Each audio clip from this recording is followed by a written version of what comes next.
ଆକାଶବାଣୀ।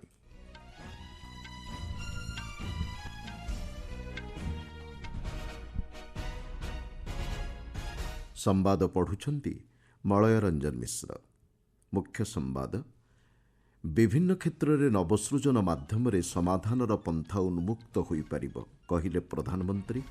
ପ୍ୟାରିସ୍ରେ ଆଜି ପ୍ରମୁଖ ଫରାସୀ ଶିଳ୍ପ ନେତୃତ୍ୱଙ୍କ ସହ କଲେ ଆଲୋଚନା।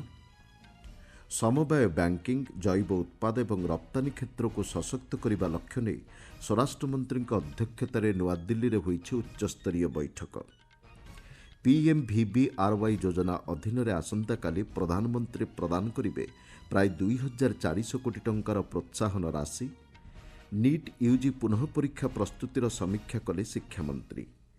ଏବଂ ଫିଫା ବିଶ୍ୱକପ୍ ଫୁଟବଲ ପ୍ରତିଯୋଗିତାରେ ଆଜି ଚେକ୍ ଗଣରାଜ୍ୟ ଏବଂ ଦକ୍ଷିଣ ଆଫ୍ରିକା ମଧ୍ୟରେ ଖେଳାଯିବ ମ୍ୟାଚ୍।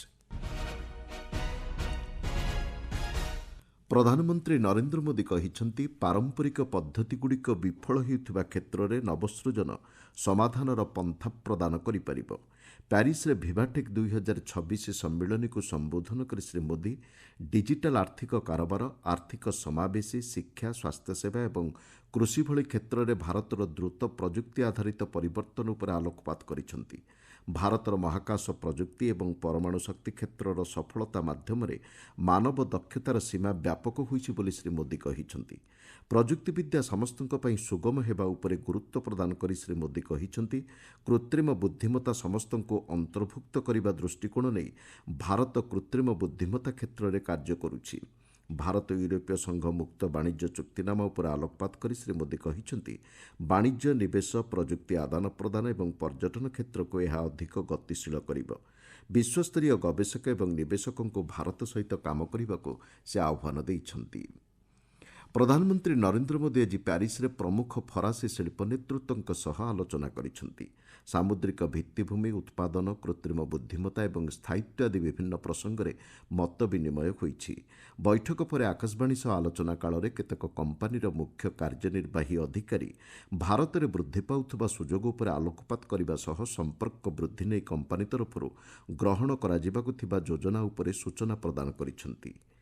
ବେନୋଇଟ୍ ବାଜିନ୍ର ଅଧ୍ୟକ୍ଷ ତଥା ମୁଖ୍ୟ କାର୍ଯ୍ୟନିର୍ବାହୀ ଅଧିକାରୀ ସେନ୍ଥ ଗୋବେନ୍ କହିଛନ୍ତି, ଏସୀୟ ପ୍ରଶାନ୍ତ ମହାସାଗରୀୟ କ୍ଷେତ୍ର ପାଇଁ ଭାରତ ଏକ ପ୍ରମୁଖ ଉତ୍ପାଦନ ରପ୍ତାନୀ କେନ୍ଦ୍ର ଭାବେ ପ୍ରତିଷ୍ଠା ଲାଭ କରିଛି।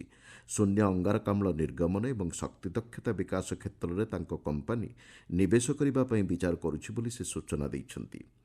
ମିଷ୍ଟ୍ରାଲ ଏଆଇର ସିଇଓ ଆର୍ଥର ମେନକ୍ସ କହିଛନ୍ତି, ଭାରତୀୟ ଭାଷା କ୍ଷେତ୍ରକୁ ସହଯୋଗ ପ୍ରଦାନ କରିବା ଏବଂ କୃତ୍ରିମ ବୁଦ୍ଧିମତ୍ତା ଆଧାରିତ ଗବେଷଣା କ୍ଷେତ୍ରକୁ ଅଧିକ ବ୍ୟାପକ କରିବାରେ ସହଭାଗୀ ହେବାକୁ ତାଙ୍କ କମ୍ପାନୀ ଆଗ୍ରହ ପ୍ରକାଶ କରିଛି। ସିଏମ୍ଏ ସିଜିଏମ୍ର ଅଧ୍ୟକ୍ଷ ତଥା ସିଇଓ ରୋଜାଲ୍ଡେ ସାଦେ କହିଛନ୍ତି, ଭାରତ ଜାହାଜ ନିର୍ମାଣ କ୍ଷେତ୍ରରେ ଦ୍ରୁତ ବିକାଶ କରୁଛି। ଭାରତୀୟ ଜାହାଜ ନିର୍ମାଣ କ୍ଷେତ୍ର ସହ ମିଳିତ ଭାବେ 6ଟି LNG ଚାଳିତ ଜାହାଜ ନିର୍ମାଣ ପାଇଁ ତାଙ୍କ କମ୍ପାନୀ ନିଷ୍ପତ୍ତି ଗ୍ରହଣ କରିଥିବା ସେ ସୂଚନା ଦେଇଛନ୍ତି। ବୈଠକରେ ଭାରତ ଏବଂ ଫ୍ରାନ୍ସ ମଧ୍ୟରେ ବୃଦ୍ଧି ପାଉଥିବା ଅର୍ଥନୈତିକ ଓ ପ୍ରଯୁକ୍ତିବିଦ୍ୟା ସହଯୋଗ ଉପରେ ଗୁରୁତ୍ୱ ପ୍ରଦାନ କରାଯାଇଛି। ଦେଶରେ ସମବାୟ ବ୍ୟାଙ୍କିଂ, ଜୈବ ଉତ୍ପାଦ ଏବଂ ସମବାୟ ରପ୍ତାନୀକୁ ସଶକ୍ତ କରିବା ଲକ୍ଷ୍ୟ ନେଇ ନୂଆଦିଲ୍ଲୀରେ ଏକ ଉଚ୍ଚସ୍ତରୀୟ ବୈଠକ ଅନୁଷ୍ଠିତ ହୋଇଛି। ସ୍ୱରାଷ୍ଟ୍ରମନ୍ତ୍ରୀ ଅମିତ ଶାହା ବୈଠକରେ ଅଧ୍ୟକ୍ଷତା କରି ଏ କ୍ଷେତ୍ରରେ ଗ୍ରହଣ କରାଯାଉଥିବା ପଦକ୍ଷେପଗୁଡ଼ିକ ଉପରେ ସମୀକ୍ଷା କରିଛନ୍ତି। କର୍ପୋରେଟ୍ ବ୍ୟାପାର ମନ୍ତ୍ରଣାଳୟ ଦେଇଥିବା ସୂଚନା ଅନୁଯାୟୀ ବୈଠକରେ ପ୍ରସ୍ତାବିତ ଭାରତୀୟ ସମବାୟ ବ୍ୟାଙ୍କ ଏବଂ ଭବିଷ୍ୟତରେ ସମବାୟ ବ୍ୟାଙ୍କିଂ କ୍ଷେତ୍ରକୁ ସହଯୋଗ ପ୍ରଦାନ କରିବା ଲକ୍ଷ୍ୟ ନେଇ ଏହାର ଭୂମିକା ଉପରେ ଆଲୋଚନା ହୋଇଛି। ପ୍ରଯୁକ୍ତିବିଦ୍ୟା ଆଧାରିତ ପଦକ୍ଷେପଗୁଡ଼ିକର ଅଗ୍ରଗତିଗୁଡ଼ିକ ଉପରେ ବୈଠକରେ ସମୀକ୍ଷା କରାଯାଇଛି। ସାଇବର ଠକେଇକୁ ପ୍ରତିହତ କରିବା ଏବଂ ସୁରକ୍ଷା ବ୍ୟବସ୍ଥାକୁ ଅଧିକ ସୁଦୃଢ଼ କରିବା ନେଇ ଭାରତୀୟ ସାଇବର ଅପରାଧ ସମନ୍ୱୟ କେନ୍ଦ୍ର ସହ ସମ୍ମିଳିତ ମାଧ୍ୟମରେ କରାଯାଉଥିବା କାର୍ଯ୍ୟ ଉପରେ ବୈଠକରେ ବିସ୍ତୃତ ଆଲୋଚନା ହୋଇଥିବା ମନ୍ତ୍ରଣାଳୟ କହିଛି। ନିଶାମୁକ୍ତ ପରିସର ଅଭିଯାନ ଅଧୀନରେ ଦିଲ୍ଲୀ ବିଶ୍ୱବିଦ୍ୟାଳୟ ଦ୍ୱାରା ଗ୍ରହଣ କରାଯାଇଥିବା ପଦକ୍ଷେପକୁ ଉପରାଷ୍ଟ୍ରପତି ତଥା ବିଶ୍ୱବିଦ୍ୟାଳୟ କୁଳାଧିପତି ସିପି ରାଧାକ୍ରିଷ୍ଣନ ଉଚ୍ଚ ପ୍ରଶଂସା କରିଛନ୍ତି। ସାମାଜିକ ଗଣମାଧ୍ୟମ ପୋଷ୍ଟରେ ଉପରାଷ୍ଟ୍ରପତି ଛାତ୍ରଛାତ୍ରୀଙ୍କୁ ନିଶାମୁକ୍ତ ଭାରତ ଗଠନରେ ଅଧିକରୁ ଅଧିକ ସାମିଲ ହେବା ସହ ନିଶା ବ୍ୟବହାର ବିରୁଦ୍ଧରେ କାର୍ଯ୍ୟ କରିବାକୁ ଆହ୍ୱାନ ଦେଇଛନ୍ତି।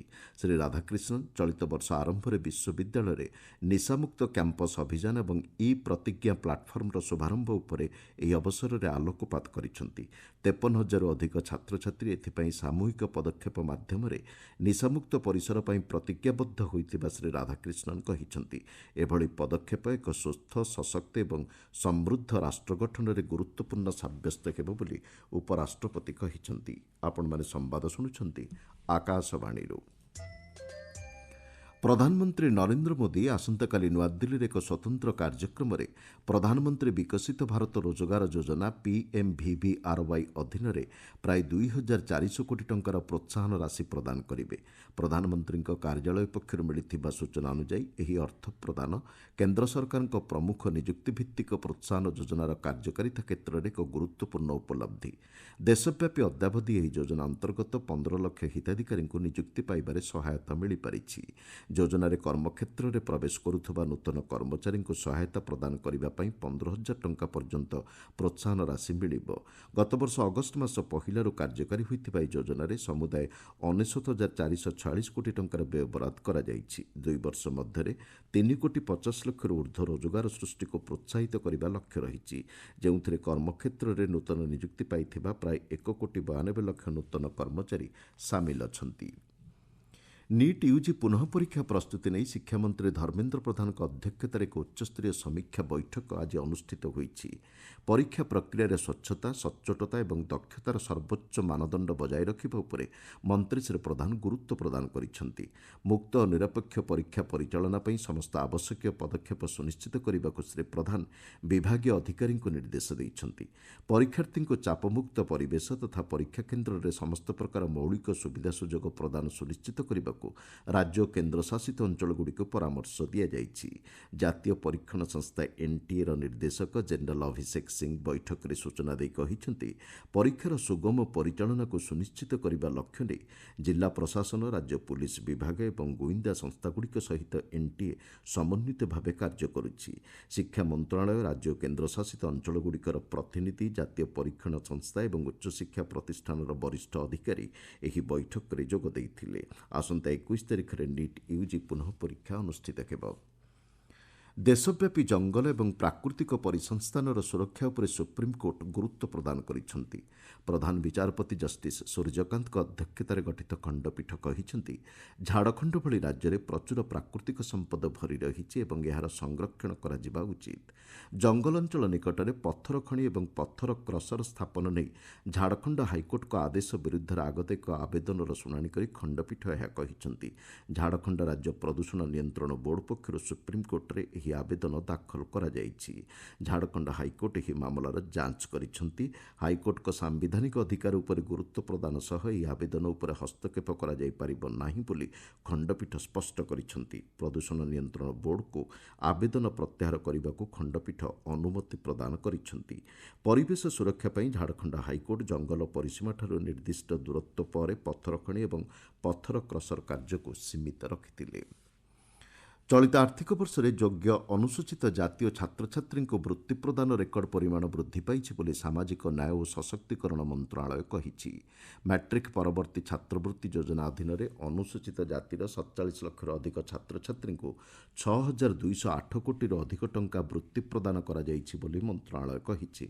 ଚଳିତ ଆର୍ଥିକ ବର୍ଷରେ ଏହି ଯୋଜନା ଅଧୀନରେ ହିତାଧିକାରୀଙ୍କ ସଂଖ୍ୟାରେ ଉଲ୍ଲେଖନୀୟ ଅଭିବୃଦ୍ଧି ଘଟିଛି। ଅନୁସୂଚିତ ଜାତି ଏବଂ ଅନ୍ୟାନ୍ୟ ବର୍ଗ ଛାତ୍ରଛାତ୍ରୀଙ୍କ ପାଇଁ ମାଟ୍ରିକ ପୂର୍ବବର୍ତ୍ତୀ ଛାତ୍ରବୃତ୍ତି ଯୋଜନାରେ ହିତାଧିକାରୀଙ୍କ ସଂଖ୍ୟା 5,75,000କୁ ବୃଦ୍ଧି ପାଇଛି। ଏହି ବୃତ୍ତି ଯୋଜନା ଅଧୀନରେ ସରକାର 26 ଲକ୍ଷରୁ ଅଧିକ ଛାତ୍ରଛାତ୍ରୀଙ୍କୁ 562 କୋଟି ଟଙ୍କାରୁ ଅଧିକ ରାଶି ବୃତ୍ତି ବାବଦରେ ପ୍ରଦାନ କରିଛନ୍ତି ବୋଲି ମନ୍ତ୍ରଣାଳୟ କହିଛି। ରୁଷର ମସ୍କୋ ସହରର ଦକ୍ଷିଣ ପୂର୍ବ ଅଞ୍ଚଳସ୍ଥିତ ତୈଳ ବିଶୋଧନାଗାର ଉପରେ ୟୁକ୍ରେନ୍ ପକ୍ଷରୁ ଡ୍ରୋନ୍ ଆକ୍ରମଣ କରାଯାଇଥିବା ମସ୍କୋର ମେୟର ସେର୍ଗେଇ ସୋବାୟାନିନ୍ କହିଛନ୍ତି। ସପ୍ତାହକ ମଧ୍ୟରେ ଦ୍ୱିତୀୟ ଥର ପାଇଁ ମସ୍କୋର ତୈଳ ବିଶୋଧନାଗାରକୁ ଲକ୍ଷ୍ୟ କରି ଏଭଳି ଆକ୍ରମଣ ହୋଇଥିବା ଜଣାପଡ଼ିଛି। ଏପରିକି ରୁଷର ରୋସ୍ତୋଭ ଅଞ୍ଚଳରେ ମଧ୍ୟ ୟୁକ୍ରେନ୍ ଆକ୍ରମଣ କରିଥିବା ସୂଚନା ମିଳିଛି। ରୁଷର ପ୍ରତିରକ୍ଷା ମନ୍ତ୍ରଣାଳୟ ଦେଇଥିବା ସୂଚନା ଅନୁଯାୟୀ ୟୁକ୍ରେନ୍ର 555ଟି ଡ୍ରୋନ୍କୁ ପ୍ରତିରୋଧ କରାଯାଇ ନଷ୍ଟ କରିଦିଆଯାଇଛି।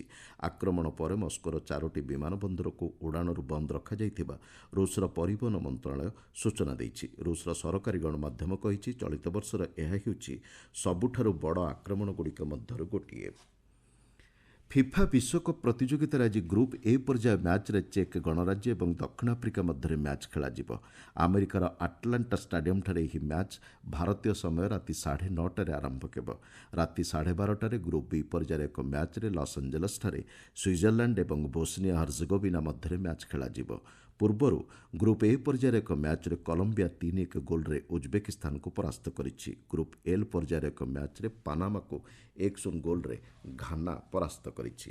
ମୁଖ୍ୟ ସମ୍ବାଦଗୁଡ଼ିକ ପୁଣିଥରେ। ବିଭିନ୍ନ କ୍ଷେତ୍ରରେ ନବସୃଜନ ମାଧ୍ୟମରେ ସମାଧାନର ପନ୍ଥା ଉନ୍ମୁକ୍ତ ହୋଇପାରିବ କହିଲେ ପ୍ରଧାନମନ୍ତ୍ରୀ। ପ୍ୟାରିସ୍ରେ ଆଜି ପ୍ରମୁଖ ଫରାସୀ ଶିଳ୍ପ ନେତୃତ୍ୱଙ୍କ ସହ କଲେ ଆଲୋଚନା। ସମବାୟ ବ୍ୟାଙ୍କିଂ, ଜୈବ ଉତ୍ପାଦ ଏବଂ ରପ୍ତାନୀ କ୍ଷେତ୍ରକୁ ସଶକ୍ତ କରିବା ଲକ୍ଷ୍ୟ ନେଇ ସ୍ୱରାଷ୍ଟ୍ରମନ୍ତ୍ରୀଙ୍କ ଅଧ୍ୟକ୍ଷତାରେ ନୂଆଦିଲ୍ଲୀରେ ହୋଇଛି ଉଚ୍ଚସ୍ତରୀୟ ବୈଠକ। PMVVRY ଯୋଜନା ଅଧୀନରେ ଆସନ୍ତାକାଲି ପ୍ରଧାନମନ୍ତ୍ରୀ ପ୍ରଦାନ କରିବେ ପ୍ରାୟ 2,400 କୋଟି ଟଙ୍କାର ପ୍ରୋତ୍ସାହନ ରାଶି। ନିଟ୍ ୟୁଜି ପୁନଃ ପରୀକ୍ଷା ପ୍ରସ୍ତୁତିର ସମୀକ୍ଷା କଲେ ଶିକ୍ଷାମନ୍ତ୍ରୀ। ଏବଂ ଫିଫା ବିଶ୍ୱକପ୍ ଫୁଟବଲ ପ୍ରତିଯୋଗିତାରେ ଆଜି ଚେକ୍ ଗଣରାଜ୍ୟ ଏବଂ ଦକ୍ଷିଣ ଆଫ୍ରିକା ମଧ୍ୟରେ ଖେଳାଯିବ ମ୍ୟାଚ୍। ସମ୍ବାଦ ଶେଷ ହେଲା।